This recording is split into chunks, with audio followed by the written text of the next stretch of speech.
Election 2008, Guam's primary election. This is the Pacific News Center.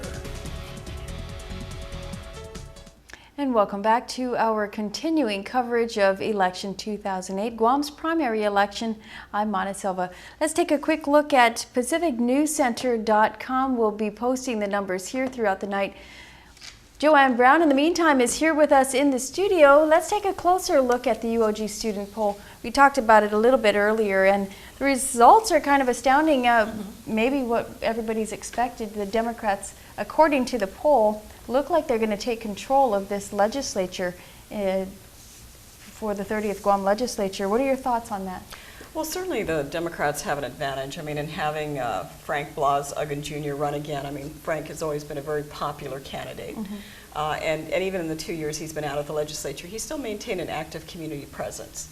So there's no doubt Frank Uggan will be successful, certainly in his desire to seek a seat in the Guam legislature, 30th Guam legislature. And then you also have Tom Atta. I mean, Tom has been out of the political circle in terms of the legislature for a number of years, but he was very active on the Consolidated Commission on Utilities and certainly maintained a visibility there. And in the years that Tom ran, I mean, he was always the #1 vote getter. So he didn't do as well earlier this year in the special election. Certainly, Senator B.J. Cruz was very successful in getting reelected. But I think in a regular election is what we're going through now, this upcoming November. So you see a lot of faces coming back. Right. Actually, you know, in this case, I mean, recycling can be a good or bad thing, but you have, you know, names and faces that have been around quite a number of years. And as I was mentioning earlier in the evening, that's the challenge both parties have. I mean, regardless of which party takes this upcoming legislature, in the 30th Guam legislature, I think both parties are challenged to get new up-and-coming candidates. You hear a lot of talk out there. I mean, you hear at a national level how voters want to change in terms of style of politics and the type of candidates that are running for office and the type of people that they would like to elect to office.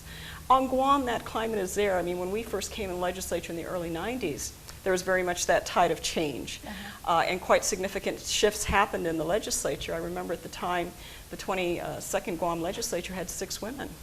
And out of the 6, 2 ran for lieutenant governor positions, as Madeline Bradalio did and Doris Brooks did with Tommy Tanaka. But the remaining 4 incumbent women were unseated, and 6 new women candidates came in. And so you had a whole new slate of faces in the Guam legislature, and I think it's just that time again. I think people are starting to want to see different directions because, of course, the issues don't change.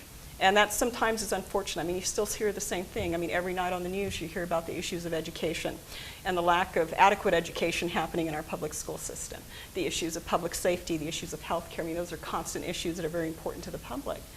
But at a certain period of time, you're starting to go, well, we keep electing people, but why are the outcomes not changing? And I think in some areas the community is wanting to start seeing those shifts and see productive input for their investment of what they're placing in their vote. We'll talk about it a little bit more throughout the evening, and you can always log on to our website at www.pacificnewscenter.com to look at the results of that UOG straw poll. Well,